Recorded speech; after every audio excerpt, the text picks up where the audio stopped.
तो जब वामन भगवान प्रकट हुए, आज समस्त देवता दर्शन करते हैं आकाश मार्ग से, वही नगाड़े बजाते, ढोल बजाते हैं और पुष्पों की वर्षा करते हैं। इतने पुष्पों की वर्षा किए कि आज माता अदिति का आश्रम पुष्पों से ढक गया। आज जो भी देवता देखता है भगवान के स्वरूप को, भगवान वामन अंगुल के थे, बढ़िया छोटे से रूप में भगवान प्रकट हुए, ब्रह्मचारी का रूप धारण किए हुए। तम वटुम वामनम दृष्ट्वा मोदमाना महर्षयः करमाणि कारयामासो पुरस्कृत्य प्रजापतिम्। आज वामन भगवान के स्वरूप को देख करके समस्त ऋषि महात्मा संत बड़े आनंदित हुए। ब्रह्मा जी दर्शन करने के लिए आते हैं।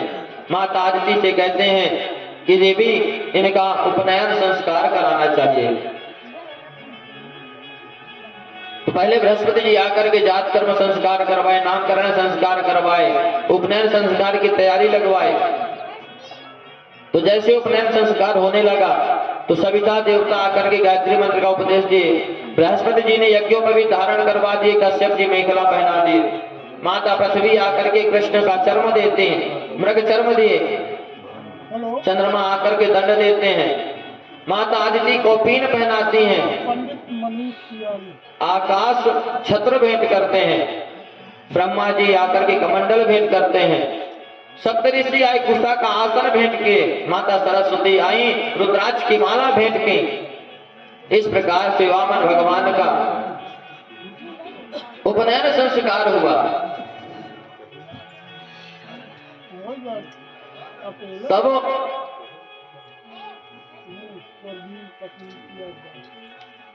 महाराज कुबेर आए, उन्हें भिक्षा का पात्र दे दिए। वामन भगवान बृहस्पति जी महाराज से पूछते हैं, प्रभु आपने हमारा यज्ञोपवीत संस्कार करवाया, हम आपको भिक्षा क्या प्रदान करें, दक्षिणा क्या प्रदान करें। तब बृहस्पति जी महाराज कहते हैं, प्रभु आप हमें दक्षिणा देना चाहते हैं तो आप हमें त्रैलोक्य की संपदा दीजिए। कहते हैं, प्रभु मैं ये कहां से ढूंढने जाऊं, कहां मिलेगी मुझे।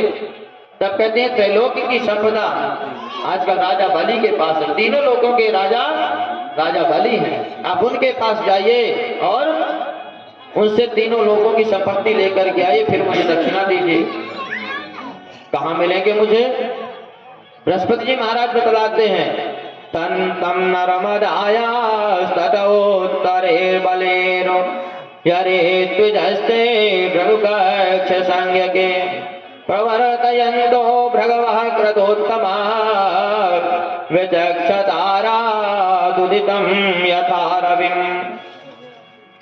इस समय पर राजा बलि मां नर्मदा के परम पावन तट पर एक स्थान है भृगुकक्ष, वहां पर शुक्राचार्य जी महाराज राजा बलि से एक एक करके 99 यज्ञ पूर्ण कर चुके हैं, 100वां यज्ञ कर रहे हैं। आप वहां पर जाइए, उनसे त्रैलोक्य की संपदा लेकर के आइए। आज वामन भगवान बृहस्पति जी महाराज को प्रणाम किए। बढ़िया सुंदर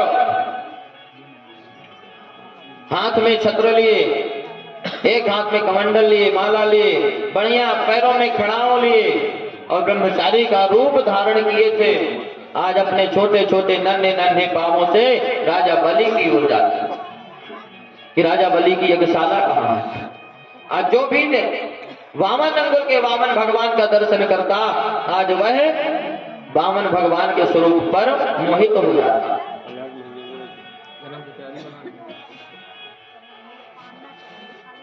आज जब ऋषि महात्मा देखें वामन भगवान के स्वरूप को, मोहित हो गए। आज इस तरह से वामन भगवान सबको दर्शन देते हुए राजा बलि का जहां पर यज्ञ हो रहा था वहां दरवाजे पर पहुंच गए। आकाश मार्ग से समस्त देवता दर्शन करते हैं, ऋषि महात्मा दर्शन करते हैं। आज जैसे ही वामन भगवान राजा बलि के यज्ञ मंडप के सामने पहुंचे, राजा बलि आज भगवान के उस मनमोहक स्वरूप का दर्शन किए। कहता है राजा बलि कि स्वागतम ते नमस्तुभ्यं ब्रह्मान किम करवामि ते ब्रह्मर्षीणां तपः साक्षान् मन्ये त्वां वपुर्धरम् हे ब्राह्मण गोपाल, आप भले पधारे। आपका मैं मनमोहक स्वरूप देख करके मेरे मन में बड़ा आनंद आया। प्रभु, मैं आपके चरणों पर बारंबार प्रणाम करता हूँ। कहिए आपकी मैं क्या सेवा करूं प्रभु। हे प्रभु, आपका दर्शन करने के बाद मुझे तो ऐसा लगता है प्रभु आज समस्त देवताओं की तपस्या मेरे सामने खड़ी है। आज आपका दर्शन करने से मेरे सारे पितृ तृप्त हो गए होंगे। आज मेरा वंश पवित्र हो गया प्रभु। प्रभु आप बताइए आपको क्या चाहिए। आप मेरे दरवाजे पर याचक बन के आए हैं, मैं आपकी क्या सेवा करूं, क्या भेंट में दूं। भगवान कहते राजन, हमने आपका जितना नाम सुना था कहीं उससे ज्यादा आपको हम देख रहे हैं। हमने दानियों में सबसे बड़ा नाम आपका सुना था। आज हम इस चीज को अपने आंखों से देख रहे हैं। राजा बलि फिर से कहता प्रभु आपको क्या चाहिए बतलाइए। भगवान बड़ी संतोष दिखा रहे हैं। गए किसके लिए हैं? लेने के लिए। दिखा क्या रहे हैं? संतोष। क्या कह रहे हैं कि राजन तुम जितने बड़े दानी हो, कहीं तुमसे बड़े हम उतने संतोषी ब्राह्मण हैं। राजन तुम दिए बिना रह नहीं सकते, तो अपने राम को भी कोई आवश्यकता है नहीं। हम तो ब्रह्मचारी हैं, अपने राम को कुछ नहीं चाहिए। कहता क्यों प्रभु, आपके घर में कोई नहीं, माता पिता कोई नहीं? भगवान कहते अपनी कोई नहीं। तब राजा बलि कहता प्रभु एक बार मांग के तो देखिए, आप जो कहेंगे मैं वही वस्तु देने को तैयार हूं। यदि आप बोलेंगे तो मैं अपनी सारी संपत्ति भी देने को तैयार हूं। इस तरह राजा बलि से वामन भगवान बोले। जब इस तरह राजा बलि की वामन भगवान बात सुने, तब वामन भगवान कहते हैं नहीं नहीं राजा, हम बहुत संतोषी ब्राह्मण, यदि आप इतने ही उदार स्वभाव के हैं, यदि आप देना ही चाहते हैं तो आप हमें 3 पग हमारे पैरों में पृथ्वी दे दीजिए। राजा बलि हंसने लगे।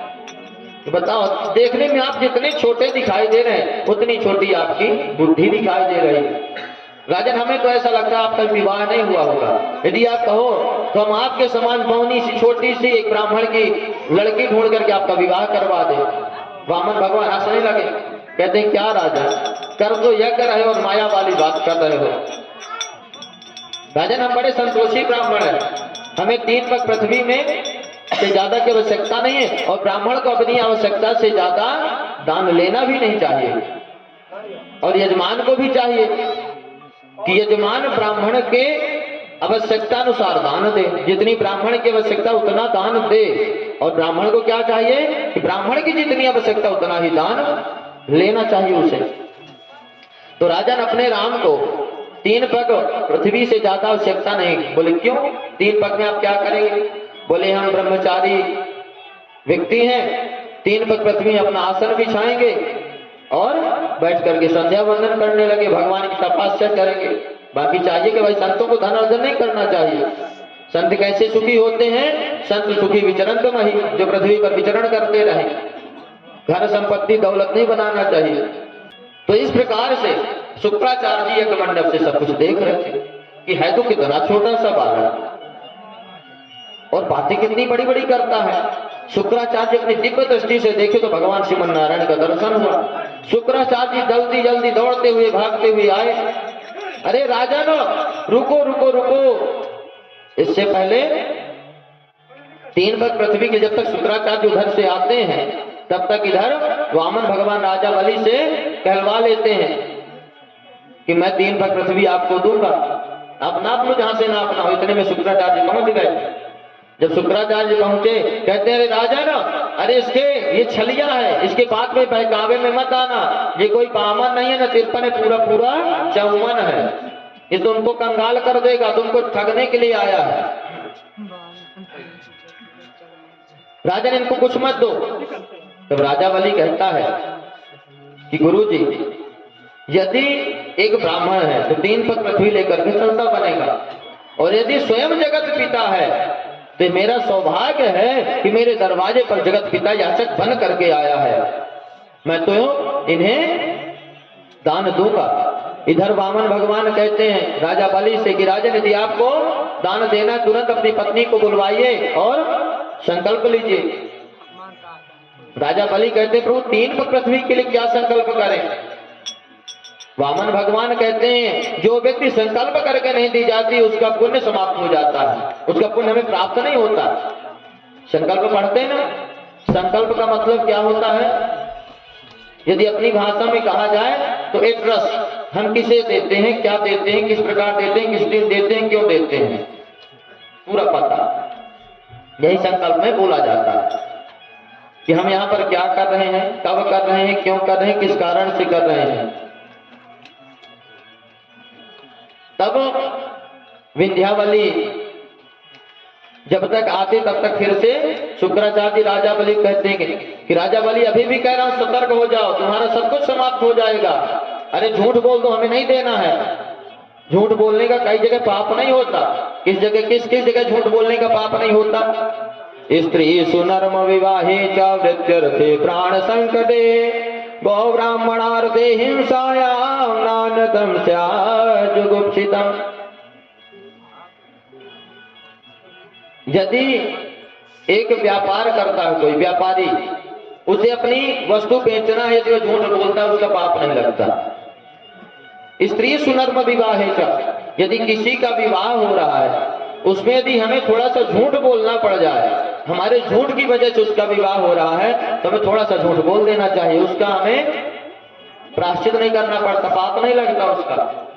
प्राण संकट, यदि किसी के प्राण संकट में है उस समय भी झूठ बोल दिए तो भी उसका पाप नहीं लगता।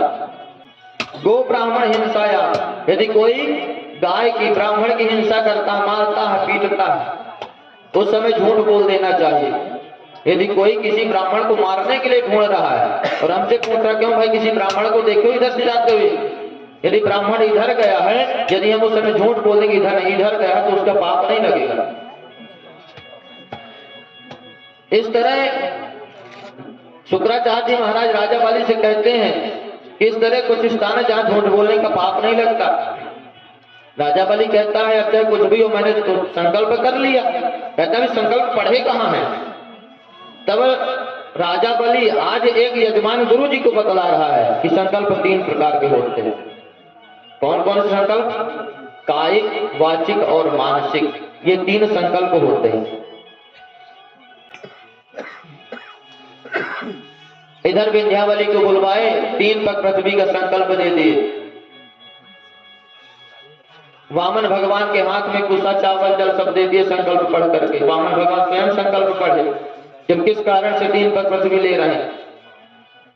अब जैसे ही संकल्प हुआ, वामन भगवान अपना रूप बढ़ाने लगे, अपना विराट रूप बना लिए। बोले विराट भगवान की, ऐसे नहीं उत्साह के साथ बोले बड़े। आज चौथा दिन है, 4 दिन से यही बता रहे हैं कि जय तेजी से बोला करिए, लेकिन गलती भी नहीं, डेली नए लोग आते हैं। बोले विराट भगवान की।